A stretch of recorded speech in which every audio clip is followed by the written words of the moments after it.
Hi, everybody. Welcome to Lives with Laurie today. I am really excited to talk about this topic because it's one of my favorites. So while we were just discussing weather, you're all here now, so we can kind of move forward.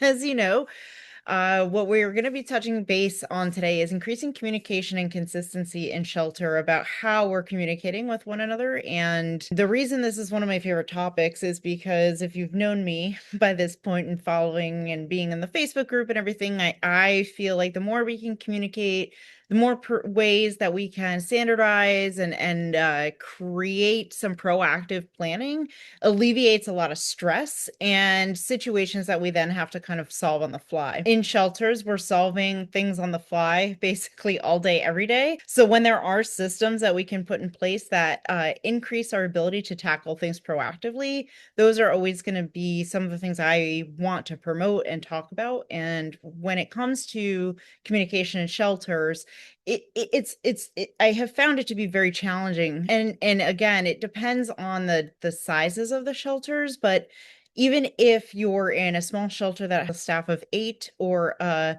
shelter in which you've got maybe 20 to 30 staff members and a bunch of volunteers, or maybe you're at a shelter with 70 staff members, regardless, we have to have some communication systems established so that we can do our best to take care of the animals that are with us. We can communicate directly with the people that we're working with. Oftentimes a lot of conflict, even interdepartmentally or between members on the same team, can often come from not having some structured communication. So that's what I kind of wanted to dive into today. I do have to jump off a little bit early. I accidentally overbooked myself by like 10 minutes on the end of our thing today. So I do apologize about that, but I always do my best, and my best is all I can do. And I forgot to have this on my calendar, and then somebody scheduled, and you know how that goes. So sorry if I do have to jump off a little early today. And yeah, so that's just what it is. If this is your first time here, I'm Laurie. Thanks for coming. I run Shelter Behavior Integrations, and this is a series I like to do weekly, as often as I can do it weekly, so that we can kind of just talk about these sheltering topics and some of my experiences. And it's just something I really love to do, is help shelters and help animals and help people take care of themselves and animals better, so we can really decrease our burnout in the field, and hopefully get more dogs adopted. So yeah, so let's get down to it. Let's talk about communications today. Throughout my time spending in shelters, I have seen this done very well. I have seen it done pretty well. I've seen it done kind of poorly. And so I've been able to kind of get a good grasp on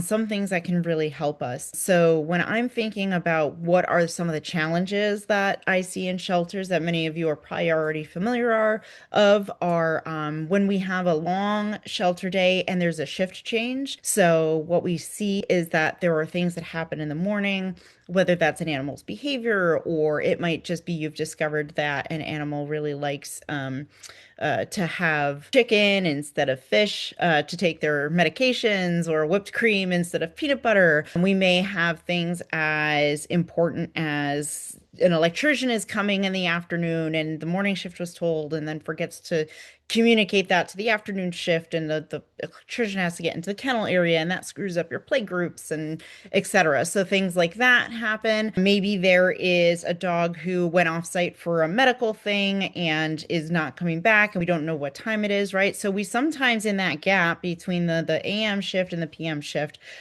we lose some really important information there. And then what happens is maybe the afternoon shift comes in and they're not aware of these things, and they're in the middle of doing one thing or make a plan for the afternoon, and then their whole daily plan may get ruined because of something that they could have been told, but it was just, we're so busy in the shelters that we forgot, right? So there's one thing. Another thing that I see often is the AM PM shift, and this is mostly for daily care and operations as far as that goes, but we can sometimes see that in the mornings we have to come in and like get everything going really quickly, and the dogs all want to eat, and if we have to stop and do all sorts of preparation because maybe somebody in the PM shift, we have a new staff member who didn't fill the mop buckets on time, or didn't do that, or forgot to maybe start the laundry before they left, so now we have an extra load of laundry.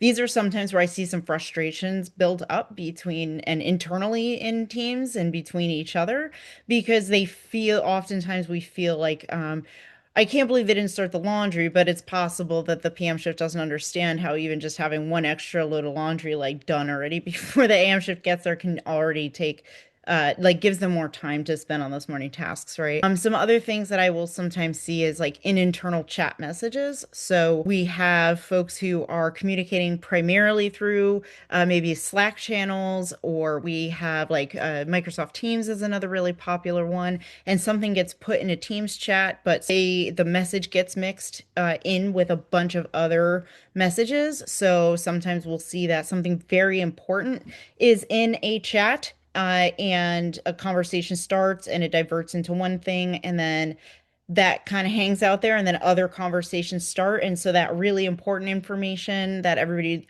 ideally should have read or seen gets kind of lost in a conversation. I see this happen in like Facebook Messenger a lot too. Not that that's necessarily used specifically for shelters, but when I've been doing like rescue stuff outside of the shelter world, you've got a bunch of people in one group chat, and the important stuff just gets kind of lost. Other areas where I've seen is just general lack of workflows. So maybe there's an incident and it's not an emergency, but for example, a there's a near miss dog bite, right? So somebody went to go take a dog out, and they walked by Roger's kennel, and they had like a little tiff at the kennel front, and the dog kind of like redirected, and they had to strong arm the dog away. And then they kind of that staff member will just be like, oh, that was weird, and like move about their day. And they might mention it to hey, like George is not feeling great today, he had this weird reaction, and it just becomes a piece of banter conversation, but then that kind of stops there. And so those two staff members might be aware that there's some issue going on with Roger and George,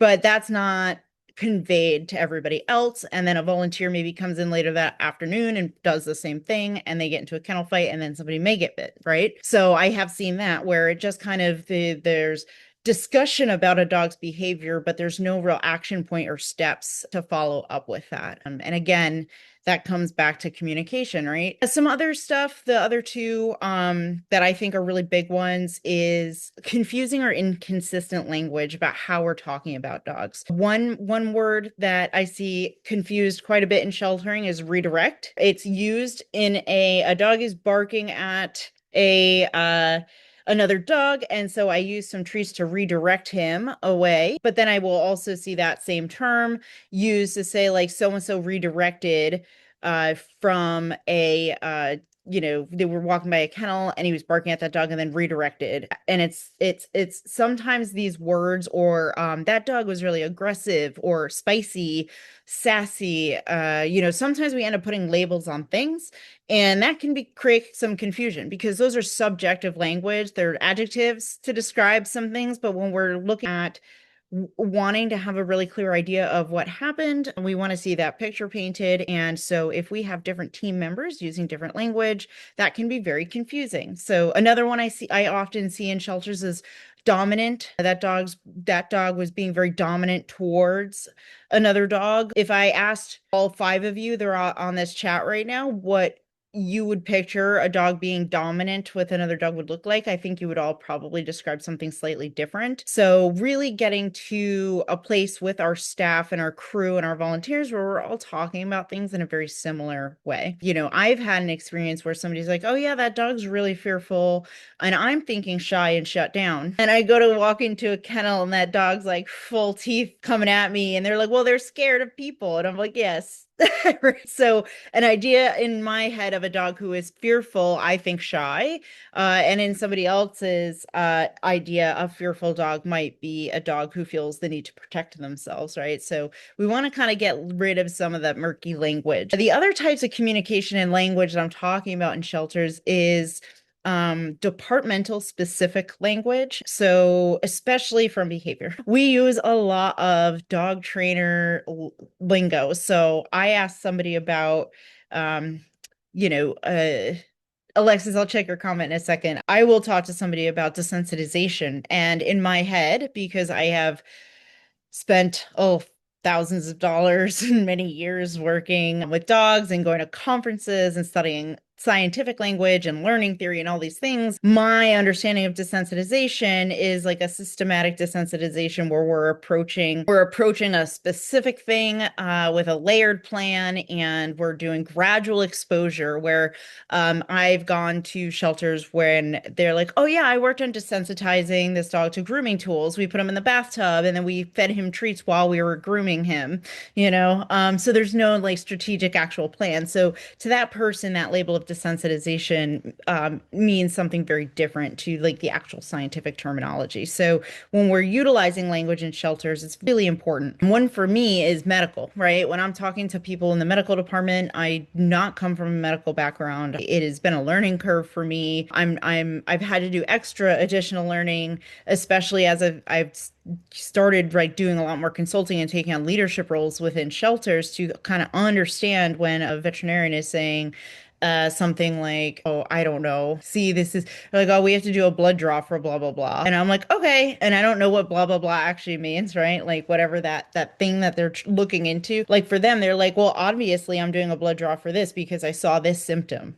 Right. Or this is what is causing me to do that. But if I don't have all the background knowledge. So they may just say, oh, yeah, we're going to go ahead and do this blood draw and make the assumption that I understand why. Right. And so that's where sometimes I think that interdepartment clearing up some of that terminology and all of that can be very helpful. And I think in general, that comes back to sometimes the lack of awareness of what other people are doing. I, of course, come from the behavior side, but I often see what happens with behavior folks in shelters. And Alexis, I'm still going to come back to your comment in a second, but I want to finish this last thought is that we're not really actually aware of what other people are doing in their daily schedule. So, from a behavior side, what I've experienced myself, and I experienced the last shelter that I was at when I was shadowing the staff for the day and trying to get a sense of what their daily routine was, is I'm like, all right, let's make a plan. We're gonna go work with this shy, fearful dog, and I want to be able to put the dog in the crate. And then I'm like, okay, what type of high value food do we need? And we make this whole plan in preparation, and we get to the point where we're just about to do that after about 20 minutes of planning, and we maybe only have an hour or maybe only have 30 minutes to get this task done because then I have to like switch gears into afternoon play groups, or in this case, they had to switch gears into afternoon feeding time. So we had this like small window. And while in that preparation, it was medical needed somebody to help hold a dog. And it was the behavior person, of course, right? And then it was like, oh, an adopter came in for and is interested in looking at this dog, but they have their dog and they need a behavior person to help with doing a dog to dog introduction. And then the behavior person doesn't get to actually work with the dog and gets interrupted. And it was pretty it was funny because it was happening because it was like not my shelter, it's not my job, I'm there to observe, but it was pretty, I was like, oh, I remember being this person. So I ended up doing the BMOD myself and videoed it to show the person, but it was part of one of the things I was assessing with their shelter is how much time does each people have to do certain tasks. And if you're constantly calling somebody out of their daily duties to do something else on the fly, then we're not doing a good job, right? Because then we're not getting any task done really well. It's all kind of being hodgepodge. And what can clear that up is consistency and communication between departments, not knowing what it is that we all do every day, but also creating an awareness of what things are happening during the day. And Alexis, coming back to you, before I jump in all the cool solutions that I have, I prefer disengage on context of dog moving away, lured or not. Redirect almost always means arousal and aggressive response at something being directed to a secondary thing handler, for example. Yeah, yeah, and that's funny. It's like it's the term redirected means like move away from one thing to another, basically, right? So it could theoretically be used in both terms, but when we sometimes in shelters and interchangeably, we might not know what it means anymore. Like specifically one shelter, when I had first gone there, they were using the term redirect as in I'm throwing food on the ground. And so folks would be like, Yeah, okay, I redirected that dog. I redirected that dog. And after hearing that 7 or 8 different staff members say that, it became very clear to me that they were all doing different things. It's like during the redirection process. And from a behavioral perspective, I want to understand what the function is of what we're doing. And oftentimes it would be, oh, this dog jumped on me, so I redirected them with treats, which meant tossing treats on the ground. Or this dog barked and I redirected them with treats. But they were maybe just putting food in the dog's mouth, but not stepping away and giving the dog the space they needed, right? So the term itself just kind of became a catch-all for everything. And then it was really hard to piece apart, especially for each individual person and dog, what they were actively doing from a functional perspective. And what I saw at that shelter was a lot of dogs who barked and then looked for the food.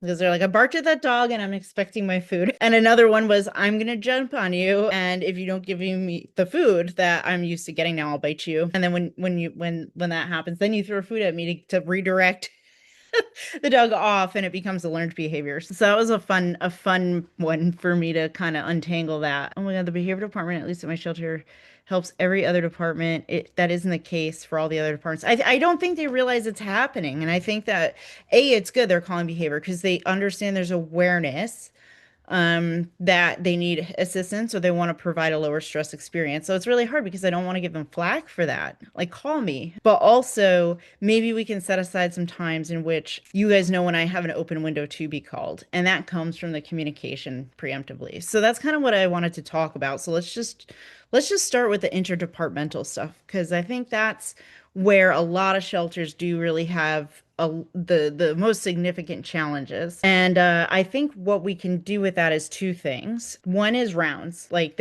when we do rounds, we have to be doing them together as a group. And when I mean rounds, it's mostly daily care operations, right? And who are the three departments, maybe four, involved in daily care is going to be, daily care and sheltering routine. We're going to have a behavior person and medical, right? Because what we're wanting to do in our rounds is look at each individual dog that is in our care. And if there is a concern or something that came up, then and now is the time to talk about it. And this is something that should just be a scheduled time every single day. So you're getting consistent information about the animal at the same time animals at the same time every day. So, because if you go on rounds in the morning and then you go on rounds in the afternoon the next day, you're going to maybe see different behavior. And that doesn't mean you don't want to maybe understand that a dog's behavior is different at other times, but it's nice to have like some consistency. So you're capturing similar time like stamps. So yeah, when we do these rounds, what is really important because people say, "Oh, the rounds take so much time," is that we set the standard and the understanding that this isn't the time to go into diabolical long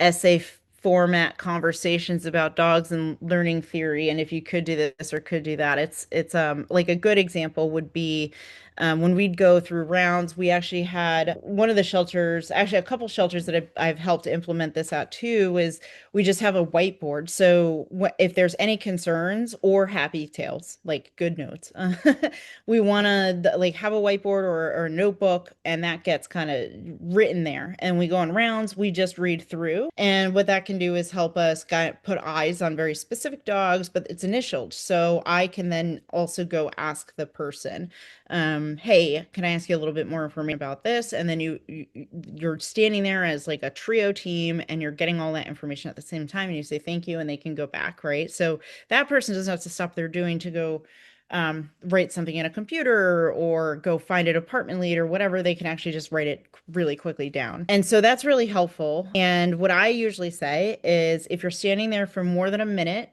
talking about a dog, that's a parking lot, right? So if it's like, oh, this dog was chewing, it like ripped up his stuffy bed.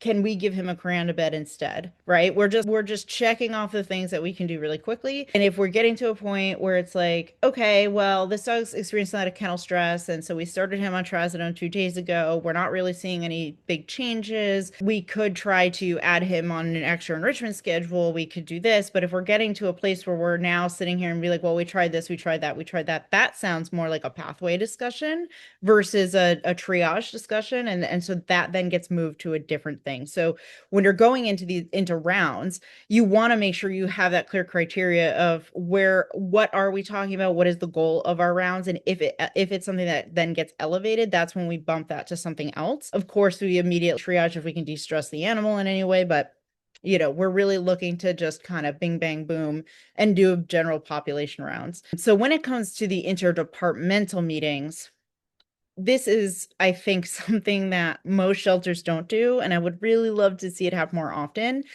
depending on the size of your population. So, for example, when I would be running like a population of over 150 dogs, it would probably be like almost every day, if not every other day. When the population was down, we might do it once every 3 days, but we would just, and if you have a smaller shelter, I was also, a lot of those shelters I was in were emergency shelters, so things were changing constantly. If you have a more stable population, you may only need to do this once a week, but getting your team leads together. So that'd be like medical director or a representative if the medical director's busy. That's always something, like each department should have a person who can stand in on meetings as like a representative and maybe can't make decisions but can be a liaison. So medical, behavior, logistics. So that's where like the electrician's coming today, but we need to have all the dogs out of the space, or like we're not going to be able to, whatever it is, you've got medical, you've got behavior, you've got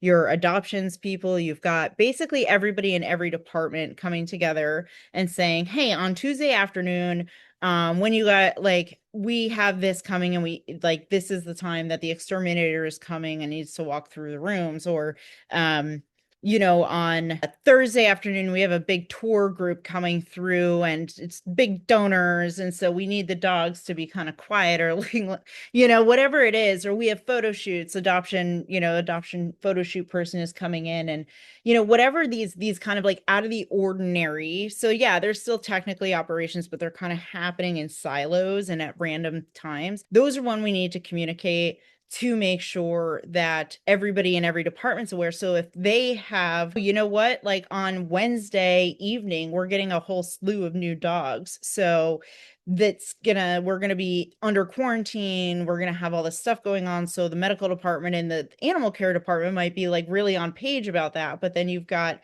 Fred from facilities who's like, oh yeah, we're gonna be ripping up AstroTurf in that yard today, like right outside of the room where all these dogs just got unloaded off of a transport, and that might be really, really stressful, So then we can say, okay, wow, if you need to do that in that yard today, maybe we can put some buffer, maybe we can prep some music, maybe is there a way that we can maybe reschedule you doing that yard that day, right? Having that pre-planning meeting is going to be really effective. Because I've seen, so for example, I was just on site at a shelter, and I think 12 dogs had to go off for heartworm. They were going to a cardiologist because they were heartworm positive.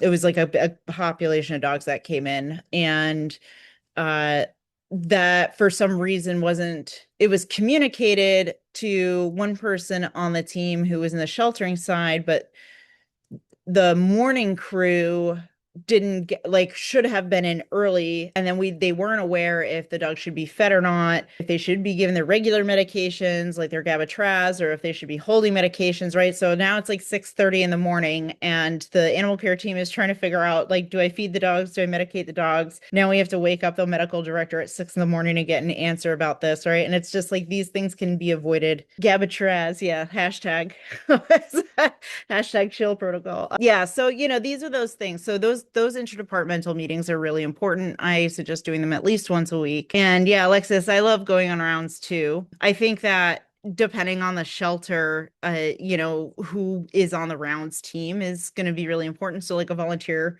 coordinator, if you have a really big population and like massive amounts of volunteers, you may want to go on rounds to flag any dogs or ask questions about specific dogs for volunteer safety and handling. So there's all sorts of reasons. I like to try to keep the team with the rounds small as you can. So just no extra buffer people, because you do want to do rounds quickly. In my opinion, I think it's better to keep those things very short, because if you're doing rounds daily, they can take a lot of time, which you could be hanging out with dogs instead, which it's always better to hang out with dogs. Oh yeah, so when we're thinking about, I'm going to circle back to some of the daily communications. So the mid shift where we're losing communication, or AM PM. If you have a shelter who's running a basic 8 to 5 schedule or something like that, I do highly recommend just doing a morning meeting. So that could be Sounds like a transformer. So that I highly recommend you either do that somewhere in the shelter when you all first get there, if you can do it away from the dogs. If you have a small shelter and when you walk in, the dogs already know you exist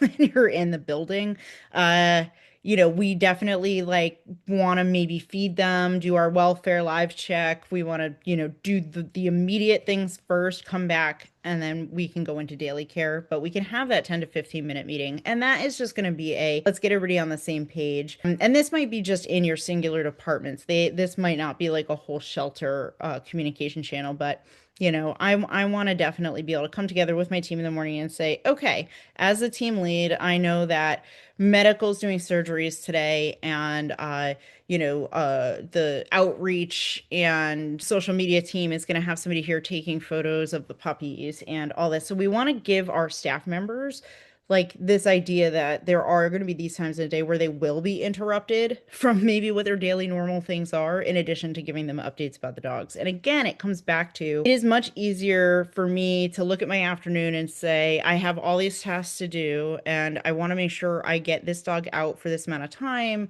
or I want to run playgroup, and then you go to do that thing you planned, and then you're interrupted, right? But if I know there's something happening in the afternoon that is likely going to cause me to become interrupted, I probably won't plan to do some type of big project that I'm gonna then be pissed off or frustrated about being pulled away from. And again, I'm not pissed that I'm like, I don't want people to think like I don't want to help and be pulled from that, but when it hasn't been communicated ahead of time that there might be potential interruptions, that's where we start to see frustration. I see that happening with medical too. So, um, you know, I have a dog out and it like clipped its nail and it's bleeding everywhere, and they're in the middle of prepping for some blood draw or something, and you're like, oh my God, I need a medical person over here, right? Like, so if you're going to be running play groups, it could be like, hey, medical, we're about to start running play groups, right? That's a situation where we may end up with injuries here and there. So, just making sure that we're all having those conversations, very important. And so when we're having those morning meetings, it's a really good time to prep your team on like very specifically what's happening. And if you do have your split shifts, you can do a midday meeting. And then what you would want to do is just kind of cover that afternoon and then the following morning, because then you're not doing that in the morning, if that makes sense. And then the other thing I was going to say when it comes to and I do have to jump off on that call now, which is a super bummer. When it comes to our internal communication, we have going back to those Slack channels, the Teams messages, et cetera, et cetera. I often see a lot of really important information get kind of lost in that. So when you're utilizing those systems, it would make sense to create some type of workflow system. And now with AI, but especially in Slack, you can create workflows now. So it's like an incident, or there's something specific, or there's a medical concern. You can create a workflow that sends a report quickly, very quickly through a form to like the medical department, but then it also posts into the chat itself. So people in the chat can click on that and see it and see that a report was sent, but then that report is also sent out to a supervisor. So now you've got not just that you're alerting everybody to it, but it's actually being directed to a person who is assigned to follow up on it. And so with technology and the way it is,